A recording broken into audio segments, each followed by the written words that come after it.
ಕೈಗೆ ಹಾಕೊಂಡಿದ್ದೆ ಅಥವಾ ಅಲ್ಲೇ ಇಟ್ಟಿದ್ದೀನಿ, ಇಲ್ಲೇ ಅರ್ಥ ಅಲ್ವಾ? ಒಂದು ಸೆಕೆಂಡಲ್ಲಿ ಯಾವನಾದ್ರೂ ಬಂದು ಹೊಡೆದ್ರು ಅಲ್ಲಿ 100 ಮೀಟ್ರು 200 ಮೀಟ್ರು ಅರ್ಧ ಕಿಲೋಮೀಟ್ರು ಮನೆಯಿಂದ ಕಾಲ್ದಾರಿ ಇದು ಯಾವುದೂ ಮಾಡೋಕ್ಕಾಗಲ್ಲ.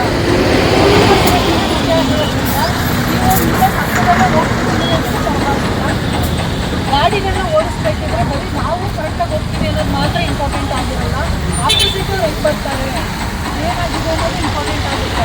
ಸೊ ನಾವು ಕರೆಕ್ಟಾಗಿ ಹೋಗ್ತೀವಿ ಆಪೋಸಿಟ್ ಬರೋರು ಹೆಂಗೆ ಬರ್ತಾರೆ ಏನು ಅನ್ನೋದನ್ನ ನೀವು ಅಬ್ಸರ್ವ್ ಮಾಡಬೇಕು.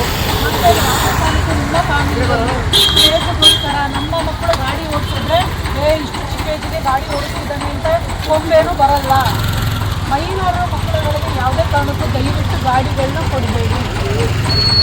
ನಿಮಗೆ ಗೊತ್ತು, ನಾವೆಲ್ಲ ಚೆನ್ನಾಗಿ ದಷ್ಟಪುಷ್ಟವಾಗಿ ತಿಂದು ಚೆನ್ನಾಗಿದ್ರು ಕೂಡ ಎಷ್ಟೋ ಸರಿ ಗಾಡಿ ಕಂಟ್ರೋಲ್ ಸಿಗಲ್ಲ, ಸ್ಪೀಡ್ ಇರಲ್ಲ, ಆಪೋಸಿಟ್ ಬಂದಾಗ ಇನ್ನು ಹೋಗ್ಬೇಕು ಅನ್ನೋದು ಗೊತ್ತಿರಲ್ಲ. ಅಂಥ ಸಂದರ್ಭದಲ್ಲಿ ಏನಾದರೂ ಮಕ್ಕಳ ಕೈ ಕೊಟ್ಟರೆ ಅವ್ರು ಫಿಸಿಕಲಿ ಮೆಂಟಲ್ ಕೇಪಬಿಲಿಟಿ ಇಲ್ಲ ಅಂತಲೇ ಗೌರ್ಮೆಂಟ್ ಅವ್ರಿಗೆ 18 ವರ್ಷದ ಕೊಡಲ್ಲ.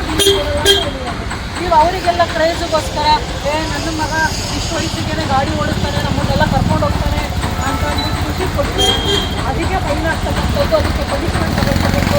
ಮಕ್ಕಳ ಜೊತೆಗೆ ನೀವು ಫಸ್ಟು ಅಫೆನ್ಸ್ ಯಾರ್ಯಾರು ಇರ್ತೀರ ಒಂದಾಗಿ ಮೈನರು ಮಕ್ಕಳಿಗೆ ಗಾಡಿ ಸ್ಪೆಷಲಿ 2 ವೀಲರ್ಸ್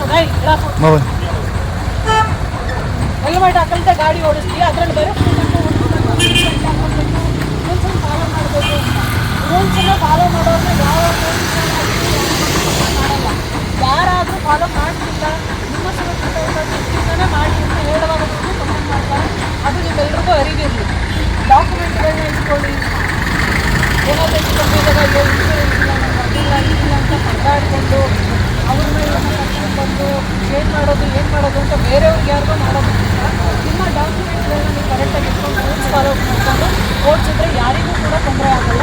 ದಯವಿಟ್ಟು ನಿಮ್ಮ ಸುರಕ್ಷಿತ ದೃಷ್ಟಿಯಿಂದಲೇ ನೋಡ್ಕೊಳ್ಳಿ, ಹೆಲ್ಮೆಟ್ ಹಾಕೊಳ್ಳಿ, ಡಾಕ್ಯುಮೆಂಟ್ ಇಟ್ಕೊಳ್ಳಿ, ಗಾಡಿ ಏನೂ ಅವಶ್ಯಕತೆಗಳಿಲ್ಲ, ಯೂನಿಫಾರ್ಮ್ ವೇರ್ ಮಾಡಿ, ನಿಮ್ಗೇನಿದೆ ರೂಲ್ಸನ್ನು ಫಾಲೋ ಮಾಡ್ಕೊಂಡು ಮಾಡ್ಕೊಳ್ಳಿ.